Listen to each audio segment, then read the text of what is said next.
আসসালামু আলাইকুম বন্ধুরা, আশা করি আপনারা প্রত্যেকে ভালো আছেন। তো বন্ধুরা, আপনারা অনেকজনে বলতেছিলেন যে আমরা বিধবা ভাতার টাকা পাইনি, আমাদের টাকা কি দিবে না, এই বিষয়ে একটা ভিডিও দেন। তো আজকে আমি আপনাদেরকে জানাবো আপনারা বিধবা ভাতার টাকা পাবেন কি না। তবে আপনারা যারা বিধবা ভাতার টাকা পাননি তাদের জন্য খুশি সংবাদ রয়েছে, তাই সম্পূর্ণ ভিডিওটি দেখার অনুরোধ রইল। তাছাড়াও আজকে আমরা ভিডিওতে আলোচনা করবো যারা নতুন করে প্রতিবন্ধী ভাতার জন্য আবেদন করছেন, তো তাদের টাকা কবে নাগাদ দিতে পারে, এবং মাঠ পর্যায়ে আপনারা জানেন যে বয়স্ক এবং বিধবা ভাতার নতুন করে বরাদ্দ যে দেওয়া হয়েছিল এটার টাকা কবে নাগাদ দিতে পারে। তো এই সকল প্রশ্নের উত্তর থাকছে আজকের এই ভিডিওতে। তো ভিডিওটি শুরু করার আগে ছোট্ট একটা রিকোয়েস্ট, আপনারা যারা আমাদের চ্যানেলে নতুন দর্শক হয়ে আছেন তারা প্লিজ আমাদের চ্যানেলকে সাবস্ক্রাইব করে পাশে থাকা বেল আইকনটি বাজিয়ে দিন। আর যারা ফেসবুক পেজ থেকে দেখতেছেন অবশ্যই ফেসবুক পেজটিকে ফলো করে দিন। তো চলুন ভিডিওটি শুরু করা যাক। তো প্রথমে আপনাদেরকে বলবো যে নতুন করে প্রতিবন্ধী ভাতার আবেদন যারা করছেন তারা কবে নাগাদ টাকা পেতে পারেন। তো আপনারা জানেন যে আমাদের গত মাসে আবেদন শেষ হয়ে গেছে প্রতিবন্ধী ভাতার। তো যারা আবেদন করছেন, খুশি সংবাদ হচ্ছে যে যারা প্রতিবন্ধী ভাতার আবেদন করছেন তারা শতভাগ প্রতিবন্ধী ভাতার টাকা পাবেন। তবে এখানে একটা কথা আছে, যদি কোনো ভুয়া প্রতিবন্ধী ব্যক্তি না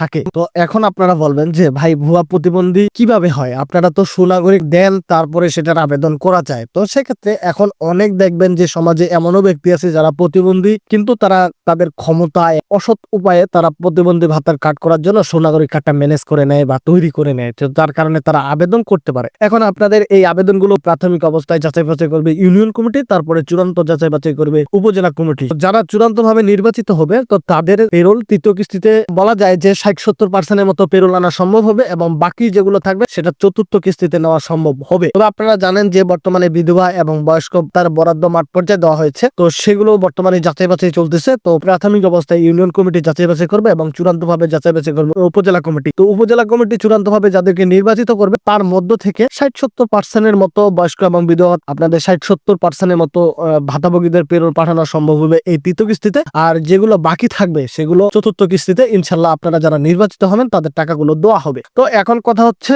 আপনারা তো অনেকজনে বলতেছেন যে ভাই আমার উপজেলা বিধবা ভাতার টাকা পাইনি, তো আমরা কি পাবো না? তবে আমি অনুমান করে বলছিলাম যে আপনাদেরকে হয় আপনাদের পেরোল দেয়নি, না হলে সেখানে হয়তো একটা টোকেন রয়েছিল সেটা ট্রান্সমিট হয়নি। তো আমি আজকে রায়হান আঙ্কেলের সাথে কথা বললাম, তো তিনি আমাকে জানিয়েছেন যে বিধবা ভাতার যে টোকেন গুলো ছিল সবগুলো টোকেনই ট্রান্সমিট হয়েছিল, কিন্তু একটা টোকেন বাদে সেই টোকেনটা এখন পর্যন্ত ট্রান্সমিট হয়নি। তো এখানে আশার বাণী হচ্ছে যে এটা আপনাদের জন্য খুশির সংবাদ, যারা বিধবা ভাতার টাকা পাননি তাদের যে টোকেনটা বর্তমানে ট্রান্সমিট হয়নি সেটা এই মাসের মধ্যে ট্রান্সমিট হওয়ার সম্ভাবনা রয়েছে 100%। তো রায়হান আঙ্কেল আমাকে এতটুকুই বলছেন যে এই মাসের মধ্যেই আপনাদের টোকেনটা ট্রান্সমিট হয়ে যাবে, ট্রান্সমিট আপনারা ভাতার টাকাগুলো পেতে শুরু করবেন। আপনারা জানেন যে ইএফটি পাঠানো কয়েক ঘন্টা পর, অর্থাৎ 3-4 ঘন্টা পর আপনাদের টাকাগুলো দেয়, কোনো সময় 2-1 ঘন্টা পর দেয়। ফাইন্যান্সিয়াল সার্ভিস যে নগদ বিকাশ এবং এজেন্ট ব্যাংকিং রয়েছে, তো সেটার উপরে নির্ভর করতেছে। সবাই নিশ্চিত থাকেন যে আপনাদের বিধবা ভাতার টাকাগুলো পাবেন। তবে এখানে কথা হচ্ছে সবাই কিন্তু বিধবা ভাতার টাকা পাবেন না, কারণ একটা টোকেন রয়েছে সেখানে মনে করেন যে অলমোস্ট 3 লাখের মতো ভাতাভোগী রয়েছে। তো এই 3 লাখ বাদে অনেক উপজেলা দেখবেন যে, তো এখানে কারা পাবে, এখন কথা হচ্ছে এটা। এখানে দেখবেন আপনার আশেপাশে যদি কেউ না পেয়ে থাকে তাহলে আপনার পাওয়ার সম্ভাবনা রয়েছে, এটা হচ্ছে 1 নাম্বার পয়েন্ট। আর এখানে কথা হচ্ছে কারা টাকা পাবেন না। তো আপনি যদি দেখেন আপনার আশেপাশে সবাই বিধবা ভাতার টাকা পেয়ে গেছে, আপনি পাননি, বা আপনারা 2-3 জন পাননি, তো তখন মনে করবেন আপনি ভাতার টাকা পাবেন না। তবে সেটা শিওর হওয়ার জন্য অবশ্যই আপনার উপজেলা সমাজসেবা অফিস রয়েছে, সেখানে গিয়ে দেখতে পারেন যে আপনার পেরোলটি গেছে কিনা। তারা আপনাকে বলবে আপনার পেরোল কেন পাঠায়নি, তারা যদি আপনার অ্যাকাউন্টের সমস্যা থাকে তারা সমাধান করে দিবে। তো এখানে কথা হচ্ছে আপনারা সবাই টাকা পাবেন না, তাই আপনারা যারা বয়স্ক ভাতার টাকা এবং প্রতিবন্ধী ভাতার টাকা পাননি এবং বিধবা ভাতার টাকা দেখবেন আপনার আশেপাশে সবাই পেয়েছে কিন্তু আপনি পাননি, অবশ্যই আপনারা আপনার উপজেলা সমাজসেবা অফিসে গিয়ে খোঁজ নেন বা যোগাযোগ করুন, তাদের কাছ থেকে শুনুন যে আপনার পেরোল পাঠানো হয়েছে কিনা। যদি না পাঠানো হয় তারা কেন পাঠায়নি, তো তারা আপনাদেরকে বলবে। যদি আপনার অ্যাকাউন্টে সমস্যা থাকতে পারে এবং আপনার তথ্য তাদের কাছে মিসিং থাকতে পারে, তার জন্য তারা করে কি আপনাদের পেরোল গুলো পাঠায় না। তো আপনারা সেই তথ্যটা দিয়ে আসবেন এবং আপনার অ্যাকাউন্টে সমস্যা থাকলে সমাধান করে নিয়ে আসবেন। তো আজকের ভিডিওটি এই পর্যন্তই। বরাবরের মতো কথা কিন্তু